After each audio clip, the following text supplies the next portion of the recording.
Chers amis, bonjour.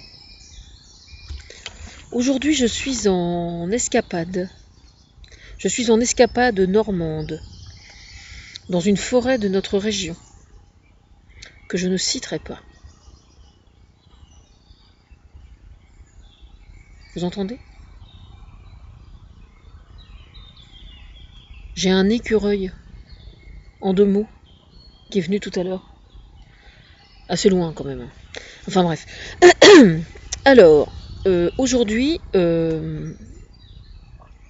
alors que tout le monde est réuni en famille, et que je suis seule, je vais vous parler de la famille. Je vais vous parler de la famille au sujet de l'expertise psychiatrique.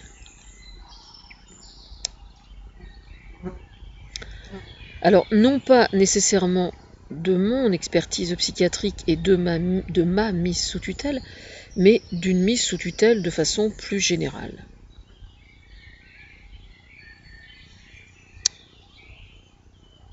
Il m'a été dit, quand j'ai été mise sous tutelle, que l'expertise psychiatrique était, prioritaire par rapport à l'intime conviction du juge pour décider ou pas de me mettre sous tutelle. Bon, j'ai appris après que c'était faux, mais bon, ça c'est un autre problème.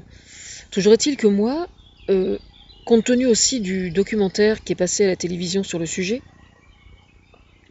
j'en avais déduit qu'il était anormal qu'une telle décision repose uniquement sur le jugement d'un psychiatre et qu'il serait plus cohérent, de façon générale, de prêter plus d'attention à ce que disent les frères et sœurs, les parents, etc.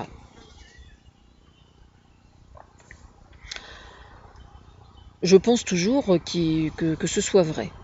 Mais, compte tenu de ce que je constate au niveau de ma propre famille, force est de reconnaître que je me suis en partie trompée. Je dis bien en partie. Parce que les critères qui justifient, qui sont censés justifier le fait qu'on mette quelqu'un sous tutelle de la part du psychiatre sont quelque peu contestables. Je vais vous expliquer pourquoi. Moi, quand j'avais passé mon expertise, une de mes expertises psychiatriques, on m'avait fait faire une opération à 4 chiffres. Alors, j'ai pas hésité, mais je fais pas ça tous les jours, quoi, comme tout le monde. Donc, mais j'y suis arrivée, j'ai fait mon opération. Et donc, il semblerait qu'à leurs yeux, ce soit important de savoir faire une opération. Alors, soit dit en passant, ma notaire a trouvé ça extrêmement comique. Parce qu'elle m'a dit aujourd'hui, avec les calculatrices, il y a énormément de gens qui sont incapables de faire une opération à 4 chiffres, et qui pourtant ne sont pas mis sous tutelle et sont d'autre part parfaitement responsables dans leur façon de gérer leur compte. Donc ça n'est absolument pas un critère. Par exemple, quelqu'un peut très bien être parfaitement capable de faire une opération à 4 chiffres, et puis en fait manquer de personnalité, et s'il se trouve sollicité par un vendeur ambulant qui vient frapper à sa porte ou par téléphone, comme ça se fait beaucoup. Il y a beaucoup d'escrocs, par exemple, qui travaillent par téléphone pour vous vendre tout un tas de trucs, des volets, des assurances vie ou que sais-je encore, et puis ne pas avoir la personnalité suffisamment marquée pour dire stop, vous commencez à m'emmerder, quoi. Donc à la base, c'est un critère vraiment complètement stupide. Ça, c'est une chose. Bon. Mais par rapport au psychiatre, encore, passons, c'est pas le plus important. Mais en ce qui concerne les familles, je dis bien les familles en règle générale, il faut savoir, il y a des gens qui ne savent pas ça, mais c'est un copain psy qui m'avait expliqué ça il y a très longtemps. Il faut savoir que quand quelqu'un fait une dépression ou va extrêmement mal, quel que soit l'âge qu'il est, ça peut se produire pendant l'enfance, l'adolescence ou à l'âge adulte, il arrive extrêmement souvent qu'il soit le symptôme d'une famille entière qui va mal. Moi, j'en connais plein autour de moi. Et c'était mon cas aussi. Maintenant, la famille en question jure grand Dieu toujours qu'elle va très bien. C'est normal, je veux dire, tout le monde va toujours très bien. C'est bien connu. Toujours est-il que dans cette hypothèse-là, évidemment, le malade mental, entre guillemets, je dis bien entre guillemets, se trouve évidemment affublé de l'étiquette de malade mental, étiquette qui bien évidemment ternit considérablement sa réputation à tout point de vue, que ce soit dans le village, que ce soit dans sa famille, que ce soit dans son milieu professionnel, et si jamais c'est quelqu'un qui a travaillé dans le social ou dans l'éducation nationale, en gros, 9 fois sur 10, sa carrière est entièrement brisée. Bon, ça c'est une chose que peu de gens savent, mais c'est quand même la vérité. En fait, par rapport à ces différents aspects, dans l'hypothèse où cette personne qui donc a fait une dépression et éventuellement s'est retrouvée à l'HP, a effectivement été le symptôme d'une famille, eh bien, le fait de la mettre sous tutelle conforte complètement la famille dans le fait qu'elle, entre guillemets, est blanche sous le ventre et que, évidemment, c'est le malade mental qui a tous les défauts de la Terre. C'est une malade mentale, quoi.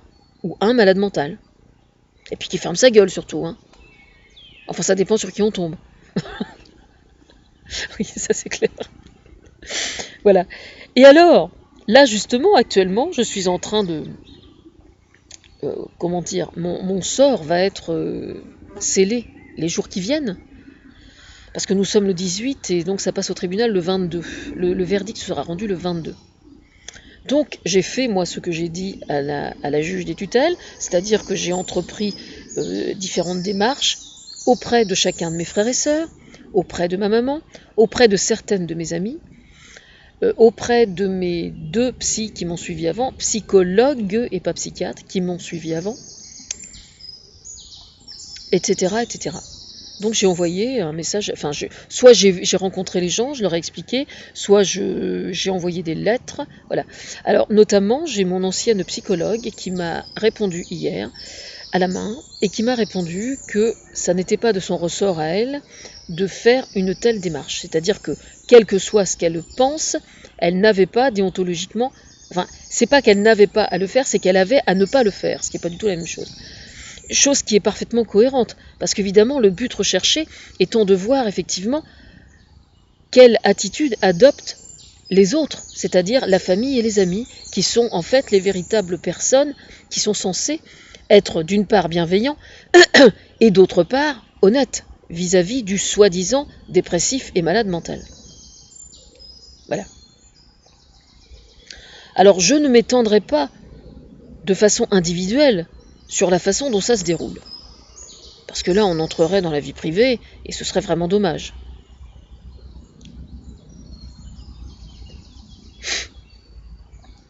Cependant, je note juste une chose. Quand au sein d'une famille, on sait pertinemment que quelqu'un est maintenu sous tutelle, alors qu'il ou elle est parfaitement capable de gérer très très bien son budget, et que l'on refuse de faire une lettre à la juge des tutelles pour dire, écoutez, ma sœur est sous tutelle, je ne comprends pas, j'ai jamais entendu parler ou vu qu'elle ait fait un jour des dépenses irresponsables, elle est parfaitement capable de gérer son budget, je ne comprends pas qu'elle soit mise sous tutelle, donc je demande à ce que sa tutelle soit relevée. Qu'est-ce qui peut bien pousser une mère ou certains frères et sœurs du soi-disant malade mental en question à ne pas faire cette lettre? That is the question. C'est excellent comme raisonnement. Vous reconnaîtrez que c'est excellent. Alors évidemment, ensuite, selon quels critères un juge des tutelles va-t-il décider ou pas s'il maintient cette tutelle ou pas? Alors admettons, j'avais effectivement, je reconnais, un peu sous-estimé comment dire, le ressenti du psychiatre et surestimer le ressenti de la famille. Je l'admets. Il faut toujours reconnaître ses erreurs. Hein. Mais s'il y a certaines personnes qui, elles, par contre, n'ont absolument aucune raison, vraiment, d'interférer, et donc d'être parfaitement honnête, ce sont d'une part les amis, ça c'est une chose, et surtout la banque et le personnel bancaire, qui bien évidemment, avec le passé bancaire de la personne, est mieux placé que quiconque pour savoir si la personne est responsable ou pas dans sa façon de gérer son argent. Parce que pour information, la seule et unique raison pour laquelle on prétend me maintenir sous tutelle jusqu'alors consiste à dire que je suis irresponsable. Il m'a bien été spécifié qu'en aucune façon la relation ou soi-disant relation que j'ai avec Thomas Fersen n'avait absolument rien à voir, et ça m'a très précisément été spécifié par la juge des tutelles avant que je lui serre la louche, pour lui dire au revoir. Voilà. Donc voilà, qu'est-ce qui peut générer le fait, dans une famille, qu'on ressente absolument, qu'on ressente l'absolue nécessité,